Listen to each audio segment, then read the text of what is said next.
ಸದ್ಧರ್ಮ ಬಂಧುಗಳೇ,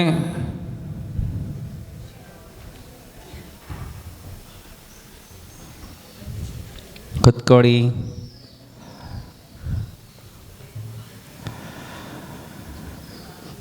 ಬೇಡ, ಈ ಕಡೆ ಬರಬೇಡಿ.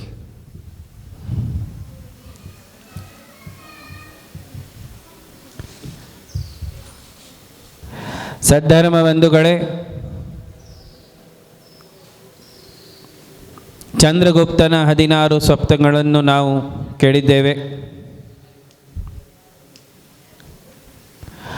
ಮಹಾಪುರಾಣದಲ್ಲಿ ಜಿನಸೇನಾಚಾರ್ಯರು ಕೂಡ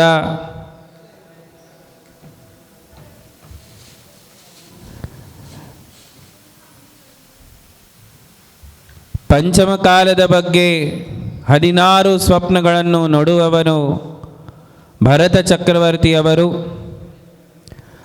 ಅವರ ಸ್ವಪ್ನಗಳ ಬಗ್ಗೆ ವರ್ಣನೆ ಮಾಡಿದ್ದಾರೆ.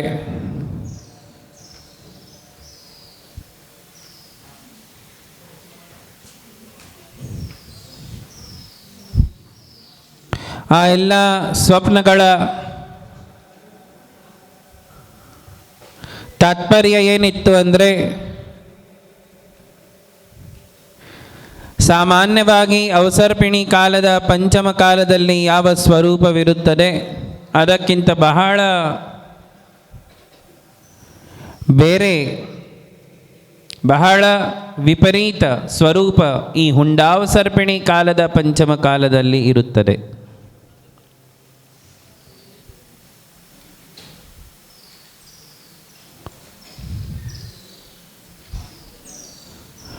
ಭರತ ಚಕ್ರವರ್ತಿ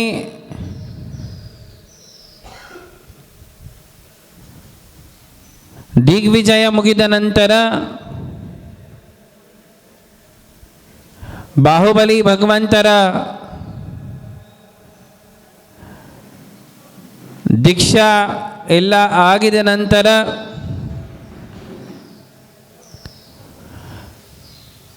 ಬ್ರಾಹ್ಮಣ ವರ್ಣದ ಒಂದು ಸ್ಥಾಪನೆ ಮಾಡುತ್ತಾರೆ. ಬ್ರಾಹ್ಮಣ ವರ್ಣದ ಸ್ಥಾಪನೆ ಮಾಡಿದ ನಂತರ ಅವರಿಗೆ ಒಂದು ದಿವಸ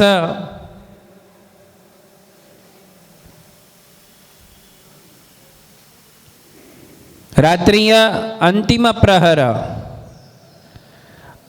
ಪ್ರಹರದಲ್ಲಿ 16 ಸ್ವಪ್ನಗಳು ಕಂಡುಬರುತ್ತವೆ.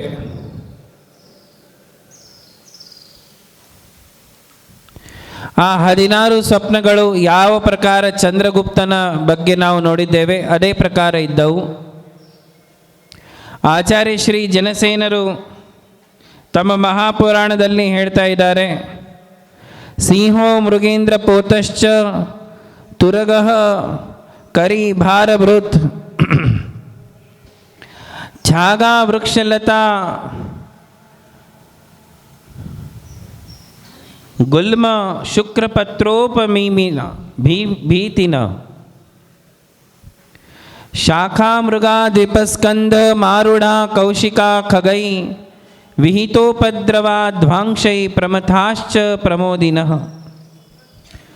ಶುಷ್ಕಮಧ್ಯಂ ತಡಾಗಂ ಚ ಪರ್ಯಂತ ಪ್ರಚುರೋದಕಂ ಪಾಂಶು ಧೂಸರಿತೋ ರತ್ನರಾಶಿ ಸ್ವಾರ್ಥಂ ಭುಗರ್ಹಿತಃ ತಾರುಣ್ಯಶಾಲಿ ವೃಷಭ ಶೀತಾಂಶು ಪರಿವೇಶಯುಕ್ ಮಿಶ್ರೋಂಗೀಕೃತ ಸಾಂಗತ್ಯೌ ಪುಂಗಶೌ ಸಂಗಲಚ್ಛಯೌ ರವಿರಾಶಾವಧೂರಸ್ಥ ತನ್ಸೋ ದ್ವೈಸ್ತಿರೋಹಿತ ಸಂಶುಷ್ಕಸ್ತರುಚ್ಛಾಯೋ ಜೀರ್ಣಪರ್ಣ ಸಮುಚ್ಚಯಃ ಷೋಡಶ ಏತೆ ಯಾಮಿನ್ಯಾಂ ದೃಷ್ಟಾ ಸ್ವಪ್ನಾ ವಿದಾಂವರ ಫಲವಿಪ್ರತಿಪತ್ತಿಂ ಮೇ ತದ್ಗತಾಂ ತ್ವಮಪಾಕುರು ಎಂದು ಆಚಾರ್ಯ ಶ್ರೀ ಮಹಾಪುರಾಣದ 41ನೇಯ ಸರ್ಗದಲ್ಲಿ ಕನ್ನಡ ಭಾಷೆಯಲ್ಲಿ ಕೂಡ ಪ್ರಕಾಶಿತವಾಗಿದೆ. ನೋಡಿರಬಹುದು ತಾವು. ಮಹಾಪುರಾಣ ಗ್ರಂಥ ಇದೆ ನಿಮ್ಮ ಮನೆಯಲ್ಲಿ. ಯಾರ ಮನೆಯಲ್ಲಿ ಇದೆ? ಮನೆ ಎಷ್ಟು ದೂರಿದೆ? ತರಬೇಕಿತ್ತು. 41ನೆಯ ಪರ್ವ ಅದರಲ್ಲಿ ಆಚಾರ್ಯರು ವರ್ಣನೆ ಮಾಡಿದ್ದಾರೆ. ನಮ್ಮ ಮುಂದೆ ಇರ್ತಿದ್ರೆ ನಾನು ಕನ್ನಡದಲ್ಲೇ ಅದನ್ನು ಓದಬಹುದಿತ್ತು. आचार्य कहते हैं, भरत चक्रवर्ती ने जब 16 सपने देखे तो उनके लिए बहुत चिंता हुई, खेद हुआ. ಈ ಪ್ರಕಾರ ಅಶುಭ ಸ್ವಪ್ನಗಳು ನಮಗೆ ಯಾಕೆ? ಮಾರನೆಯ ದಿವಸ ಸುಪ್ರಭಾತದಲ್ಲಿ ಸಮೋಶರಣದಲ್ಲಿ ಹೋಗಿ ವೃಷಭನಾಥ ತೀರ್ಥಂಕರರ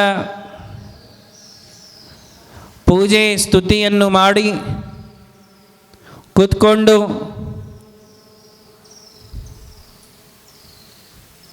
ಅವರು ವೃಷಭದೇವರ ಮುಂದೆ ಎದ್ದು ನಿಂತು ಕೈ ಮುಗಿಯುತ್ತಾ ಜಿನೇಶ್ವರರಿಗೆ ಕೇಳಿದರು, ಹೇ ಭಗವಾನ್,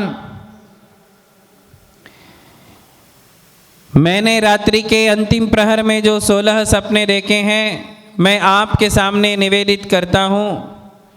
आप मुझे उसके फलों का वर्णन करें.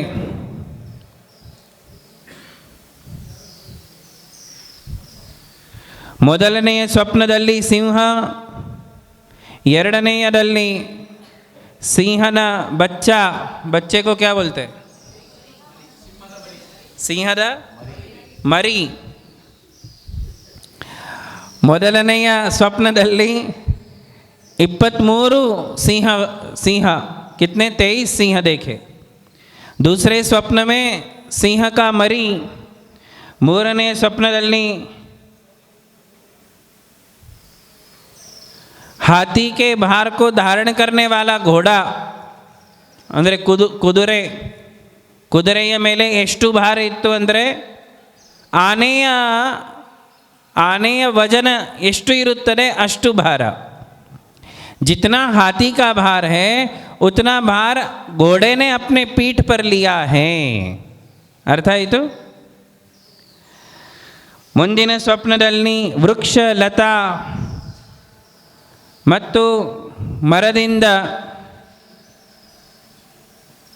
ಬೀಳುತ್ತಾ ಇರುವ ಲೀವ್ಸ್, ಎಲೆಗಳು, ಒಣಗಿದ ಎಲೆಗಳು, ಒಣಗಿದ ಎಲೆಗಳನ್ನು ತಿನ್ನುತ್ತಾ ಇರುವ ಬಕರೆ,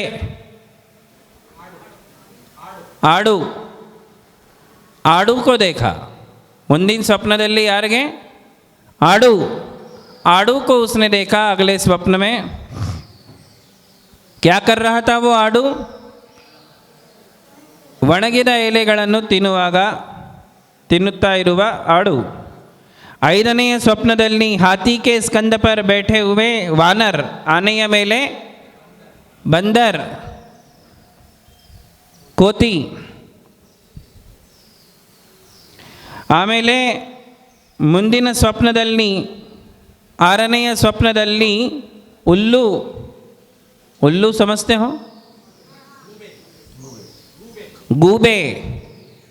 ಹಗಲಿನಲ್ಲಿ ಕಾಣೋದಿಲ್ಲ, ರಾತ್ರಿಯಲ್ಲಿ ಕಾಣುತ್ತದೆ ಗೂಬೆ. ಏಳನೆಯ ಸ್ವಪ್ನದಲ್ಲಿ ಭೂತ ನೃತ್ಯ ಮಾಡುತ್ತಾ ಇರುವ ಭೂತಗಳು. ಎಂಟನೆಯ ಸ್ವಪ್ನದಲ್ಲಿ ಮಧ್ಯದಲ್ಲಿ ಒಣಗಿದ ಕೆರೆ, ಆದರೆ दड़के नीरू इरुवा केरे. समझ रहे हो? ऐसा सरोवर जो मध्य भाग में सूखा हुआ है. 13ನೇ ಸ್ವಪ್ನದಲ್ಲಿ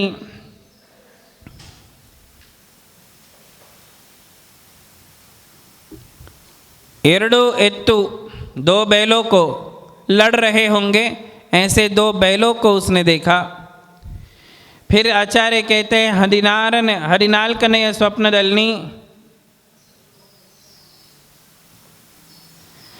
ಮೇಘೋ ಸೆ ಆಚ್ಛಾದಿತ ಸೂರ್ಯ, ಮೋಡಗಳಿಂದ ಮುಚ್ಚಿ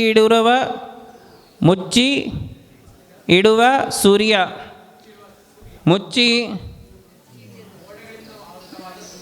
ಮುಚ್ಚಿರುವ ಸೂರ್ಯ. 15ನೆಯ ಸ್ವಪ್ನದಲ್ಲಿ ಒಣಗಿದ ಮರ, ಹೂಗಳು ಇಲ್ಲ, ಎಲೆಗಳು ಇಲ್ಲ ಮತ್ತು ಹಣ್ಣುಗಳು ಇಲ್ಲ, ಅಂಥ ಒಣಗಿದ ಮರ. ಮತ್ತು 16ನೆಯ ಸ್ವಪ್ನದಲ್ಲಿ ಒಣಗಿದ ಎಲೆಗಳ ರಾಶಿ. आई बात समझ में? ನೋಡಿ, ಮುಂದಿನ ಮಾತು ಕೇಳಿ, ಬಹಳ ಸುಂದರವಿದೆ. आचार्य कहते हैं,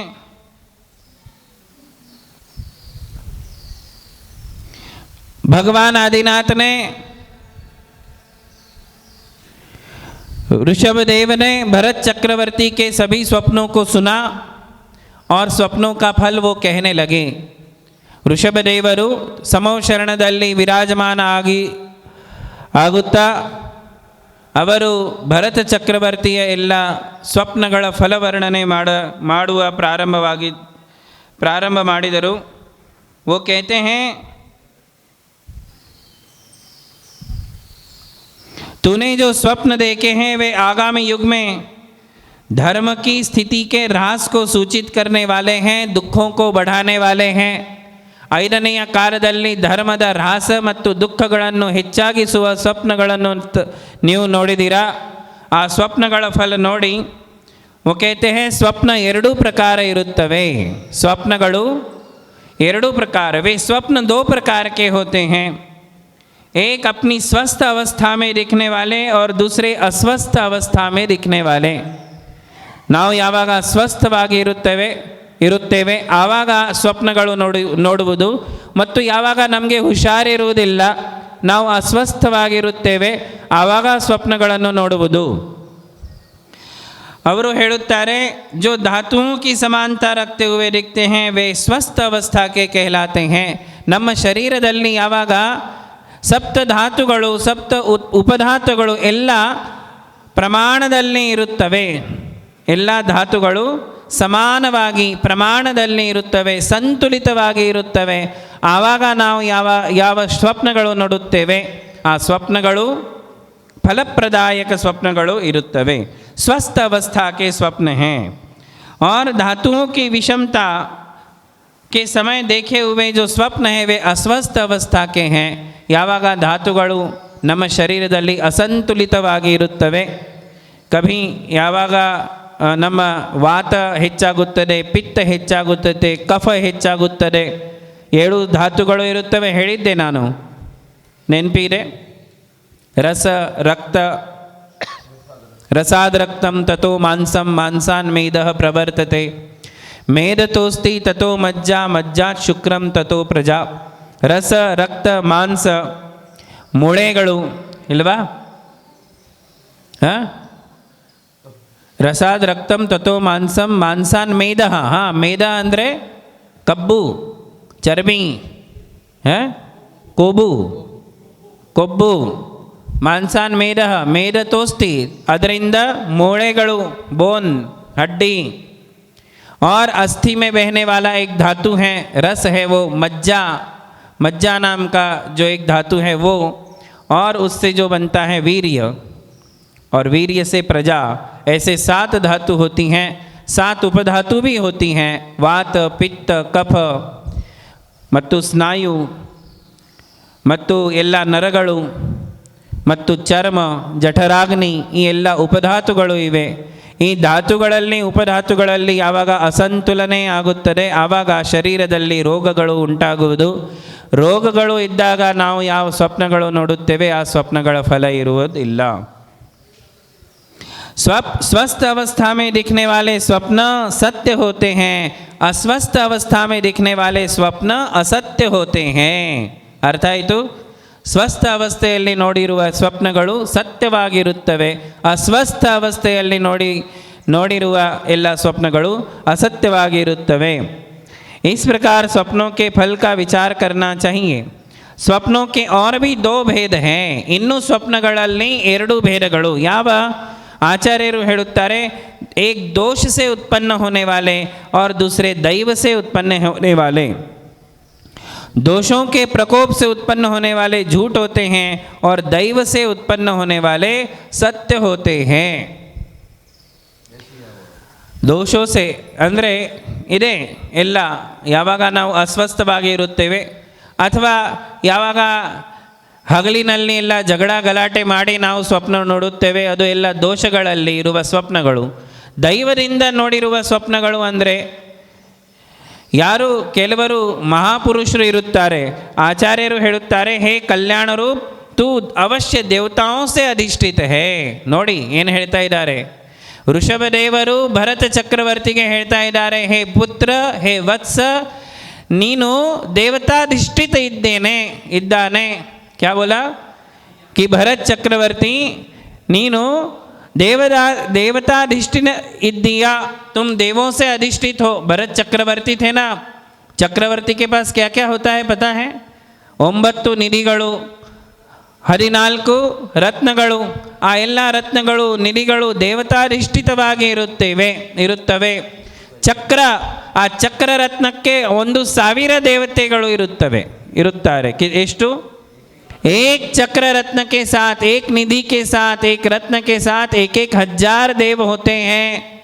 तो भरत चक्रवर्ती कैसे थे बताओ? देवताधिष्ठित. कैसे? स्वयं ऋषभनाथ भगवान भरत चक्रवर्ती को कह रहे कि हे पुत्र, तू देवताओं से अधिष्ठित है, इसलिए ये तेरे स्वप्न मिथ्या नहीं है. तूने जो सपने देखे हैं वो सपने 100% ಫಲಪ್ರದಾಯಕ ಹೇ. ಏನು ಹೇಳಿದ್ದಾರೆ? ಹೇ ಭರತ ಚಕ್ರವರ್ತಿ, ನೀನು ಯಾವ ಸ್ವಪ್ನಗಳನ್ನು ನೋಡಿದೆಯಾ ಆ ಎಲ್ಲ ಸ್ವಪ್ನಗಳು 100% ಸತ್ಯವಾಗಿ ಇರುತ್ತವೆ ಮತ್ತು ಫಲಪ್ರದಾಯಕ ಇರುತ್ತವೆ. ಆಮೇಲೆ ಸ್ವಪ್ನಗಳ ವರ್ಣನೆ ಮಾಡಿದರು ಋಷಭನಾಥರು. तूने प्रथम सपने में पर्वत के शिखर पर चढ़े हुए 23 सिंह देखे. 23 ಸಿಂಹಗಳನ್ನು ನೀನು ನೋಡಿದೀಯಾ. ಅದರ ಫಲ ಏನಂದರೆ, श्री महावीर स्वामी को छोड़कर शेष 23 तीर्थंकरों में दुष्ट नयों की उत्पत्ति नहीं होगी. क्या कहा? 23 आदिनाथनिंद पार्श्वनाथ तीर्थंकर इरुवरेगे. देखिए, इसका मतलब है कि पार्श्वनाथ भगवान जब तक थे तब तक कुधर्म की, कुतीर्थों की उत्पत्ति नहीं हुई थी. ಅರ್ಥ ಆಯಿತು? ಏನು ಅರ್ಥ ಆಯಿತು? ಮೊದಲನೆಯ 23 ತೀರ್ಥಂಕರರ ಕಾಲದಲ್ಲಿ ಬರೀ ಒಂದೇ ಜೈನ ಧರ್ಮ ಇತ್ತು, ಬೇರೆ ಯಾವ ಧರ್ಮ ಇರಲಿಲ್ಲ, ಬೇರೆ ಯಾವ ಕುಪಂಥ ಇರಲಿಲ್ಲ, ದುರ್ನಯಗಳು ಇರಲಿಲ್ಲ. ದುರ್ನಯ ಅಂದರೆ ಕುಮತ, ಮಿಥ್ಯಾಮತ, ಮಿಥ್ಯಾತ್ವ ಆವಾಗ ಇರಲಿಲ್ಲ. ಈ ನೇಲದ ಮೇಲೆ ಒಂದೇ ಧರ್ಮ ಇತ್ತು. 23 ಸಿಂಹಗಳನ್ನು ಭರತ ಚಕ್ರವರ್ತಿ ನೋಡಿದನು. ಅದರ ಫಲ ಏನಂದರೆ 23 ತೀರ್ಥಂಕರ ಇರುವರೆಗೆ ಈ ಜಗತ್ತಿನಲ್ಲಿ ಮಿಥ್ಯಾತ್ವ ಇರಲ್ಲ. ಆದರೆ 24ನೆಯ ತೀರ್ಥಂಕರರ, ಕೊನೆಯ ತೀರ್ಥಂಕರ ಯಾವಾಗ ಬರುತ್ತಾರೆ ಅವರ ಕಾಲದಲ್ಲಿ ಮಿಥ್ಯಾಮತ, ಮಿಥ್ಯಾ ಧರ್ಮ ಉತ್ಪತ್ತಿ ಆಗೇ ಆಗುತ್ತದೆ. बात समझ में आई? ये पहले स्वप्न का फल था. ಎರಡನೆಯ ಸ್ವಪ್ನದಲ್ಲಿ ಸಿಂಹದ ಮರಿ, क्या देखा था बताओ? ಸಿಂಹದ ಮರಿ. ಅದರ ಏನು, सिंह के बच्चे के पीछे चलते हुए हरिणों का समूह, ग्रुप ऑफ जिंके. ಸಿಂಹದ ಮರಿ ನಡೆಯುತ್ತಾ ಇದೆ, ಅದರ ಹಿಂದೆ जिंकेಯ समूह, जिंके, बहुत सारे हिरण चल रहे हैं. उससे ये पता चलता है कि महावीर स्वामी के तीर्थ में परिग्रह को धारण करने वाले कुलिंगी होवेंगे. ಕೂಲಿಂಗಿ ಅಂದರೆ ಬೇರೆ ಬೇರೆ ಧರ್ಮದಲ್ಲಿ ಇರುವ ಎಲ್ಲ ಸಾಧುಗಳು ಇರುತ್ತಾರೆ. ಆವಾಗ ಬರೀ ಜಿನ ಧರ್ಮದಲ್ಲಿ ಇರುವವರು ಮುನಿಗಳು ಇದ್ದರು. ಆದರೆ ಆಮೇಲೆ ಬೇರೆ ಬೇರೆ ಧರ್ಮಗಳು, ಬೇರೆ ಬೇರೆ ಮತಾಂತರಗಳು, ಸಂಪ್ರದಾಯಗಳು ಮತ್ತು ಎಲ್ಲ ಸಂಪ್ರದಾಯಗಳಲ್ಲಿ ಸಾಧುಗಳು, ತ್ಯಾಗಿಗಳು, ಮುನಿಗಳು. ಆದರೆ ಅವರು ಹೇಗೆ ಇರುತ್ತಾರೆ ಅಂದರೆ ಎಲ್ಲ मिथ्या दृष्टि कुलिंगी वो होंगे। ये दूसरे स्वप्न का फल था। बड़े हाथी को उठाने योग्य बोझ से जिसकी पीठ झुक गई है, ऐसे घोड़े को देखने से मालूम होता है कि पंचम काल में तपश्चरण के समस्त गुणों को धारण करने वाले नहीं होंगे। ಅಂದರೆ ಕುದುರೆಯ ಮೇಲೆ ಆನೆಯ ಭಾರ ಏನು ನೋಡಿದರು ಭರತ್ ಚಕ್ರವರ್ತಿ? ಕುದುರೆಯ ಮೇಲೆ ಆನೆಯ ಭಾರ. ಅದರ ಅರ್ಥ ಏನಿತ್ತು ಅಂದರೆ ಈ ಕಾಲದಲ್ಲಿ ರಿದ್ಧಿ ಸಂಪನ್ನ ಮುನಿಗಳು ಇರಲ್ಲ. ಯಾರು? ಯೋಗಿ ಮುನಿಗಳು ಇರಲ್ಲ, ಶುದ್ಧೋಪಯೋಗಿ ಮುನಿಗಳು ಇರಲ್ಲ. पंचम काल में शुद्धोपयोगी मुनि नहीं होंगे, रिद्धि संपन्न मुनि नहीं होंगे, तपश्चरण के सभी गुणों से संयुक्त मुनि अब इस काल में नहीं होंगे। ಆಮೇಲೆ ಆಚಾರ್ಯರು ಹೇಳುತ್ತಾರೆ,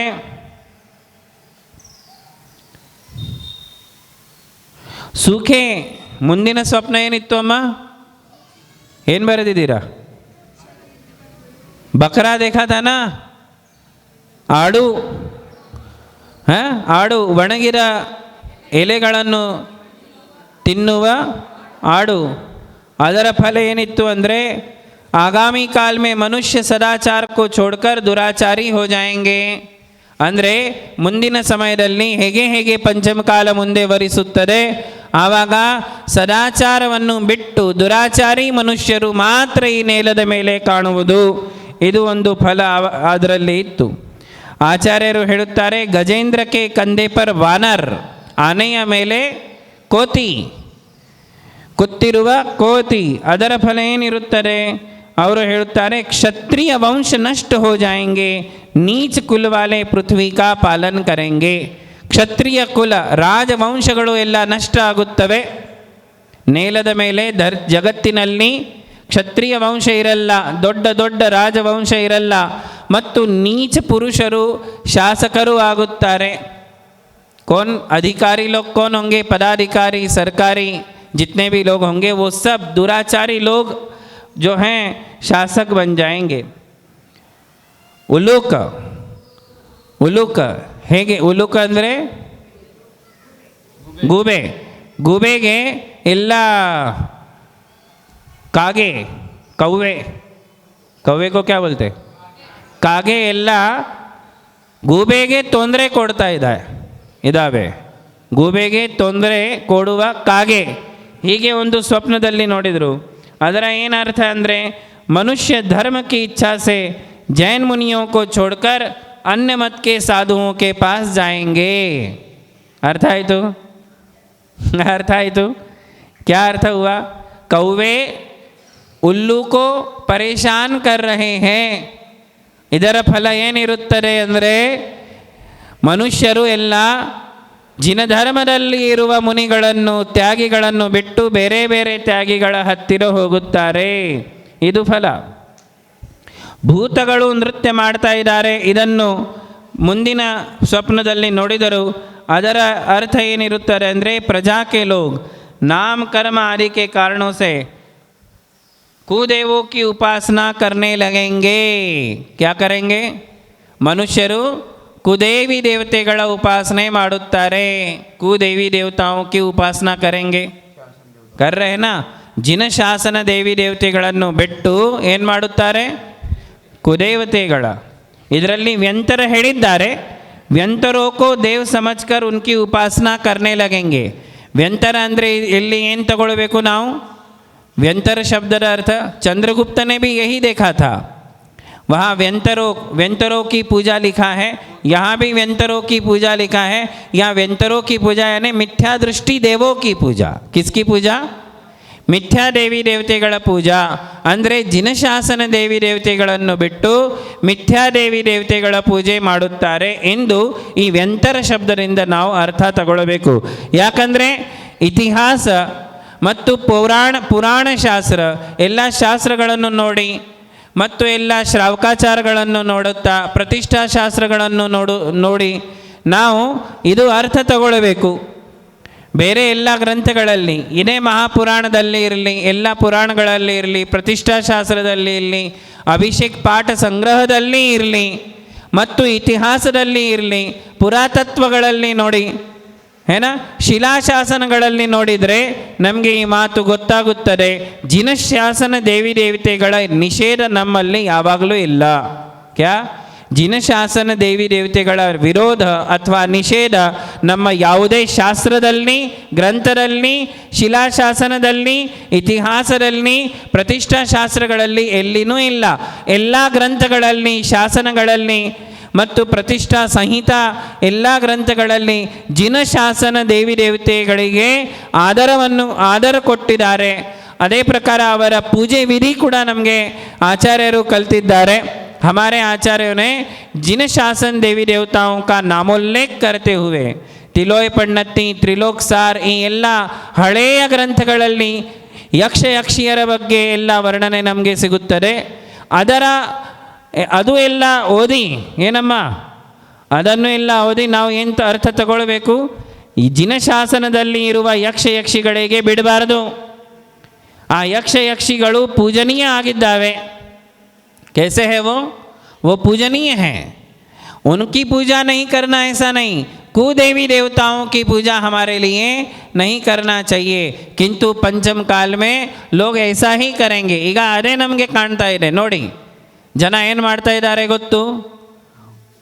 ಎಲ್ಲ ಊರಲ್ಲಿ ನಮಗೆ ಇದು ಮಾತು ಕಾಣ್ತಾ ಇದೆ. ಏನಂದರೆ ನಮ್ಮ ಬಸರಿಗಳಲ್ಲಿ ಇರುವ ಯಕ್ಷಿಯರಿಗೆ ಬಿಡ್ತಾ ಇದ್ದಾರೆ, ಮತ್ತು ಆಮೇಲೆ ಯಾವಾಗ ಕಷ್ಟ ವಿಘ್ನ ಸಂಕಟ ಬರುತ್ತದೆ ಬೇರೆ ಧರ್ಮದಲ್ಲಿ ಹೋಗುತ್ತಾರೆ. ಎಲ್ಲಿ ಅವರಿಗೆ ಕಳಿಸಿದರೆ ಅಲ್ಲಿ ಹೋಗುತ್ತಾರೆ, ಅಲ್ಲಿ ಹೋಗಿ ಪೂಜೆ ಮಾಡುತ್ತಾರೆ. ಏನ ವहाँ जाके पूजा करेंगे, ಎಣ್ಣೆ ಹಾಕುವುದು, ತೇಲ್ ಡಾಲೆಂಗೆ, ಅಗರಬತ್ತಿ, दिया, ತೆಂಗಿನಕಾಯಿ सब फोड़, जो बोला वो करने के लिए तैयार है. ಮಿಥ್ಯಾತ್ವ ಮೇ ಚಲೆ ಜಾತೆ ಹೇ. ಸದ್ಧರ್ಮ ಬಂಧುಗಳೇ, ಈ ಮಾತು ಯಾವಾಗಲೂ ಮರೆಯಬಾರದು. ನಮ್ಮ ಜೈನ ಧರ್ಮದಲ್ಲಿ ಇರುವ ಜಿನಶಾಸನ ದೇವಿ ದೇವತೆಗಳು ರಕ್ಷಕರೂ ಆಗಿದ್ದಾರೆ. ನಾವು ಎಷ್ಟು ಜಿನೇಂದ್ರ ತೀರ್ಥಂಕರರ ಭಕ್ತಿ ಮಾಡುತ್ತೇವೆ, ಜೈನ ಧರ್ಮದ ಆರಾಧನೆ ಮಾಡುತ್ತೇವೆ, ಈ ಎಲ್ಲ ಜಿನಶಾಸನ ದೇವಿ ದೇವತೆಗಳು ನಮಗೆ ಸಹಾಯಕರು ಆಗಿರುತ್ತಾರೆ. ಅದಕ್ಕೆ ಅವರ ಅವಮಾನನೆ ಯಾವಾಗಲೂ ಮಾಡಬಾರದು. ಅವರಿಗೆ ಯಾವಾಗಲೂ ನಾವು ವಿರುದ್ಧ ಶಬ್ದಗಳ ಉಪಯೋಗ ಮಾಡಬಾರ್ದು. उनके लिए कभी भी गलत शब्दों का प्रयोग नहीं करना चाहिए. जिन शासन देवी देवता ನೀವೇ ನೋಡಿ, ಇಲ್ಲೇ ನೋಡಿ, ಶ್ರವಣ ಬೆಳಗೊಳದಲ್ಲಿ ನೋಡಿ ಎಷ್ಟು ಹಳೆ ಮೂರ್ತಿಗಳು ಇವೆ. ಕುಷ್ಮಾಂಡಿನಿ ದೇವಿಯ ಹೇಗಿನಿ ಬತಾವ್. ಈಗ ನಾವು ಶಿಲಾಶಾಸನ ಓದ್ತಾ ಇದ್ದೇವೆ. ಆ ಗೊಮ್ಮಟೇಶ್ವರ ಬಾಹುಬಲಿಯ ಪರಿಸರದಲ್ಲಿ ಇರುವ ಕುಷ್ಮಾಂಡಿನಿ ದೇವಿಯ ಬಗ್ಗೆ ಒಂದು ದೊಡ್ಡ ಶಿಲಾಶಾಸನ ಇದೆ. ಆ ಶಿಲಾಶಾಸನದಲ್ಲಿ ಆ ಮೂರ್ತಿಯ ವರ್ಣನೆ ಇದೆ.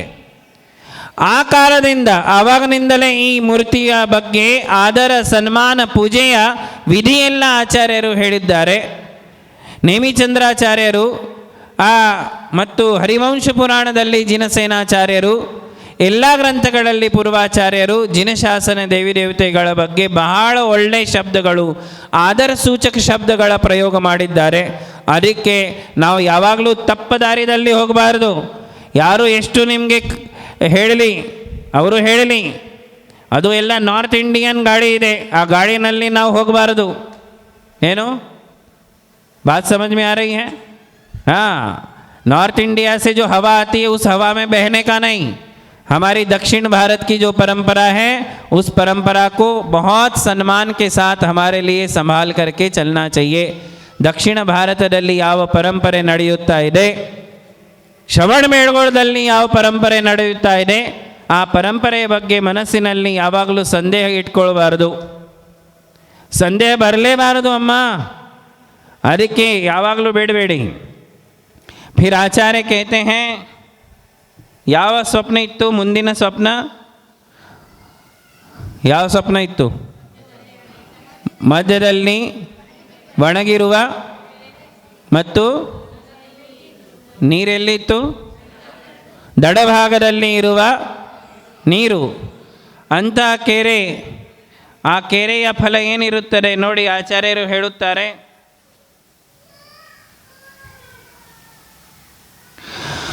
ये धर्म आर्य खंड से हटकर प्रत्यंतवासी खंडों में ही यह धर्म रह जाएगा। क्या कहा? आर्य खंड का जो मध्य भाग है वहाँ से धर्म नष्ट हो जाएगा। ಪ್ರತ್ಯಂತವಾಸಿ ಅಂದರೆ ಕೊನೆಗೆ ದಕ್ಷಿಣದಲ್ಲಿ ನಿನ್ನೆ ಕೂಡ ಅದೇ ಸ್ವಪ್ನ ಬಂದಿತ್ತು। यही काल की रेखा है, ऐसा कहा था ना, दक्षिण में जिन धर्म रहेगा यही काल की ರೇಖಾ है ಎಂದು ಒಂದು ಸಾಲು ಬಂದಿತ್ತು। ಅದರ ಅರ್ಥ ಏನಿದೆ? कि ದಕ್ಷಿಣದಲ್ಲೇ ಜೈನ ಧರ್ಮ ಇರುತ್ತದೆ, ಪ್ರತ್ಯಂತವಾಸಿ ಅನೆ अंत भाग में, उत्तर से लेकर धीरे धीरे धीरे धीरे धर्म छट जाएगा। ಈಗ ನೀವು ಎಲ್ಲ ಜಗತ್ತಿನ ಮಾಪ್ ನೋಡಿದರೆ, ವರ್ಲ್ಡ್ ಮ್ಯಾಪ್ ನೋಡಿದರೆ ನಾವೆಲ್ಲ ದಕ್ಷಿಣದಲ್ಲಿ ಇದ್ದೇವೆ। विश्व का यदि मानचित्र आप देखोगे, मैप अभी आप देखोगे तो हमारा जो भारत है वो दक्षिण में है। किधर है? बिल्कुल दक्षिण में है। तो भारत को छोड़कर पूरा ऊपर का जितना भी वो सब आर्यखंड ही था। क्या था? आर्यखंड ही था। उस आर्यखंड से जो है धर्म विलुप्त हो चुका है। अब कहाँ रह गया धर्म? भारत में। और भारत में भी धीरे धीरे उत्तर भारत से धर्म नष्ट होता जाएगा और दक्षिण में धर्म रह जाएगा। धर्म ಎಲ್ಲಿ ಶಾಶ್ವತವಾಗಿ ಇರುವುದು ಅಮ್ಮ? ಪಂಚಮ ಕಾಲದ ಕೊನೆಯವರೆಗೆ ಧರ್ಮ ಎಲ್ಲಿ ಇರುತ್ತದೆ? ದಕ್ಷಿಣದಲ್ಲೇ ಧರ್ಮ ಇರುತ್ತದೆ। ಈ ಮಾತು ಈ ಸ್ವಪ್ನದಲ್ಲಿ ಆಚಾರ್ಯರು ಹೇಳಿದರು। ಎಷ್ಟು ಸ್ವಪ್ನಗಳು ಆಯಿತು? कितने स्वप्नों का फल हुआ? 8 स्वप्नों का फल हुआ। 16 ಸ್ವಪ್ನ ದೇಖಿದೆ। ನಾಳೆ ಏನು ಮಾಡೋಣ? ಅದು ಕನ್ನಡದ ಬುಕ್ ತರಬೇಕು, ಕನ್ನಡದ ಮಹಾಪುರಾಣ ತರಬೇಕು, ಅದರಲ್ಲಿ ಓದಿ ನಿಮಗೆ ಎಲ್ಲ ವರ್ಣನೆ ಮಾಡುತ್ತೇನೆ। ಇನ್ನು 8 ಸ್ವಪ್ನಗಳು ಉಳಿದಿದ್ದಾವೆ, ನಾಳೆ ನೋಡೋಣ। ಬೋಲಿಯೇ ಮಹಾವೀರ್ ಭಗವಾನ್ ಕಿ।